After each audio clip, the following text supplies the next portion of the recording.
Welcome back. I'm Robert Hawthorne. And I'm Michael Walter.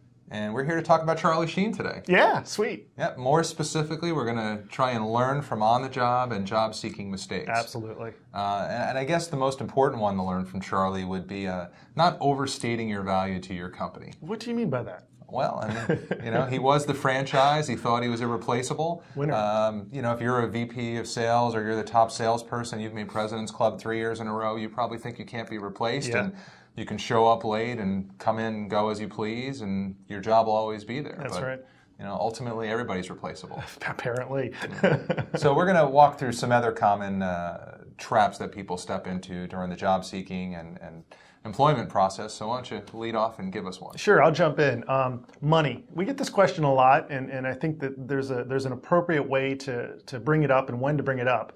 And this is in terms of an interview. Right. So when do you bring up money? When do you talk about compensation? Never. That's our rule of thumb. Don't ever bring it up. Bring it up when they bring it up to you. If you're asked about it, tell them fairly, what you're looking for based upon what you're making. And we work with all of our candidates on this as far as, what that number is and target it so it makes sense if you have to bring it up. But we tell folks never to bring it up unless it's brought up to them by the interviewer or the employer asking the questions. At some point, it will obviously come up in the conversation, but maybe not on the first interview or even the second or third. It might be, might be very, very near the end of the interview process. So simple rule of thumb for us, don't bring up money until they do. Right. All right. The next one is getting too personal. Yeah. You're on an interview. You're interviewing with the person who would be your boss. They went to Penn State. You went to Penn State. You know some people from your former company together, and you think you've got the job, and all of a sudden you're dishing dirt about your company, or talking about things that went on a President's Club trip, or really just getting way too close to that person. And really, a lot of interviewers have the design style to get you comfortable, to see what you're really about. Yeah, absolutely. So they want you to break down your walls to see if you're a jerk. Exactly. Really. So know that every second you're in that chair, they're sizing you up, trying to see if you're credible as a performer, and also that culturally that you're going to be a good fit for the organization. Absolutely. So, never assume that you've got that job until you have the offer letter in your hand. Absolutely. I think that's a great point. Your turn. Next one, thank you notes. Obviously, it's an assumed one that you send thank you notes. A lot of people don't. And I can't tell you how many times someone who did send a well-crafted thank you note to the interviewers or the management team got a role because of that over someone who was equally qualified that did not do it. So always send thank you notes. When you're in an interview, get business cards, get email addresses. When you get home, as soon as you get home or that day, typed out a well-crafted thank you note, thanking them for the opportunity, why you're qualified, and that you want the job. Let me ask you a question. If I interview with a company from 9 to 11, what's the absolute latest I should be sending a thank you note? Wow, I hate it to go past 24 hours, honestly. I say same day, worst case. Right. You maybe get home that evening. night, when you're sitting on your computer and you've had dinner and you put the kids to bed, then make sure you get that out that night. Think of it this way. Someone else has gotten their thank you notes over before you have if you've waited until the following day or something like that. So simple one, easy one, just don't forget it. Always send thank you notes. We hired our PR manager at Job Joel. We had one gentleman who I think didn't even hit the parking lot and he had sent a thank you note. So I think he was on his iPhone. That was impressive. That was strong. I was really impressed by that. The next mistake people make is not teaching, really respecting each interviewer. Each interviewer has a place in the hiring mechanism of an organization. And just because you meet with the person who might be your boss first doesn't mean that the subordinate or the HR professional or even Bill in accounting who gets to say hello to you doesn't have an equal vote. Google has a blackball system basically where everybody who interviews you has to approve of you. And even if the boss wants you on board, if someone who would be underneath you in terms of stature says, boy, this guy's a jerk, we don't want him, unless things have changed over there, that person's out. Absolutely. So, make sure that everybody's sizing you up. Absolutely. That's a great one. Always have your game face on, from the receptionist when you walk in to the last person you talk to that day. Exactly. Good one.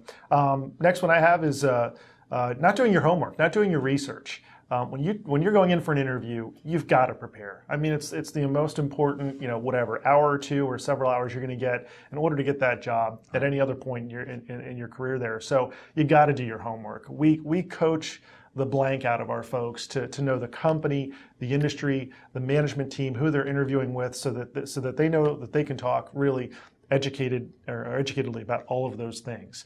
You should know the background of who you're talking to, know where they came from. You should know the company and all of its products or services, And we also coach our folks to have questions prepared specifically to those things. So right. you know, so they know you've done your homework. Yep. You know, you've got to be actively engaged, and one way to do that is to obviously do all your homework and research and come prepared. I mean, if you got to print off 10 pages and put them in a folder, do it, because the more prepared you looked, the more intriguing you're going to look to the interviewer as far as a candidate goes. Right, it's true.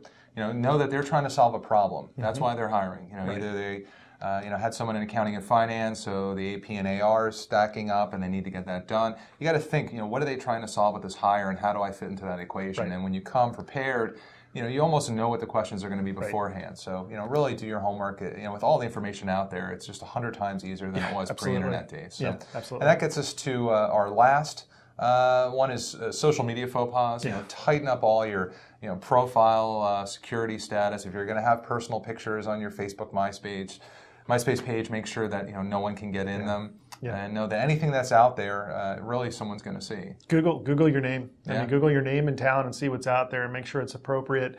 There's services that can take care of this, but certainly, absolutely. Right. I mean, you got to do it. So, do you have any stories to tell in terms of candidates who have blown the interview? I've got a couple. I thought. Oh, sure. Yeah. I mean, certainly the social media one. We've heard this anecdotally, and we've all seen it as well. I mean, it's something we do when we're talking to a candidate for a potential role that we're working on. Is we check out their Facebook, their LinkedIn, make sure it's all appropriate. But we've all seen somewhat racy photos of folks. Maybe a beer or wine or something in the photo, having a good time with buddies, which is all certainly innocent stuff, but just not right. And certainly when you're going up against other people in this job market, you're going up other really good people. Right. You got to eliminate any chance of not getting a job. So make sure your Facebook is appropriate. So yeah, we both have seen some risky or racy or just inappropriate photos on Facebook.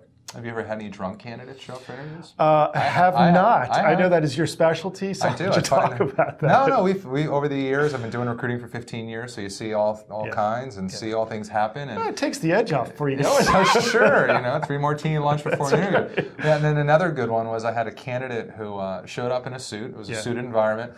And when they got in, they took their suit jacket off and put it around the back of the chair. Oh, nice. Got really comfy. Well, tell them about Leisure Suit Larry. We've had a few of those, but people have shown up in the seersucker suit. Inappropriate suits. So, the key is you just want to morph in. Absolutely. You don't want to do anything that they're going to remember you. You want to just be as... you want your resume to speak for yourself. You want your personality to come out, but you don't want it to be some idiosyncratic thing that you've done. Okay, I got one quick. We work with a lot of advertising online, creative places, creative companies. We get this question a lot more now than we ever did, and that's how do I dress? I don't care whether it's a casual environment or not, or if it's flip-flops and shorts. I tell all folks to wear a suit. Right. Unless the hiring manager... What about a tie, though? I tell them to wear a tie. I do, unless the hiring manager says a sport coat's okay. You're not going to lose by looking professional. Yeah, there's some truth to that. It's the default, and if they have a question, I've asked clients if it's okay if they wear a sport coat, and clients have said yeah, absolutely, and clarified that, but never assume. I mean, even if you have to call ahead or something like that and find out, certainly don't assume. That's the benefit of working with a recruiter, though, because you can have the recruiter do the dirty work for you and ask the question about what the environment is. And to Michael's point, it's always better to be overdressed, but. Then again, if I was going into a big digital agency in San Francisco, I wouldn't be wearing the IBM blue suit and red tie. I mean, they might think that interviewing their dad. That's true. Right. Anyway, we hope these faux pas have helped enlighten you into some mistakes to avoid, and hopefully Charlie Sheen will get his career back on track soon. Go Charlie. Take care. Bye.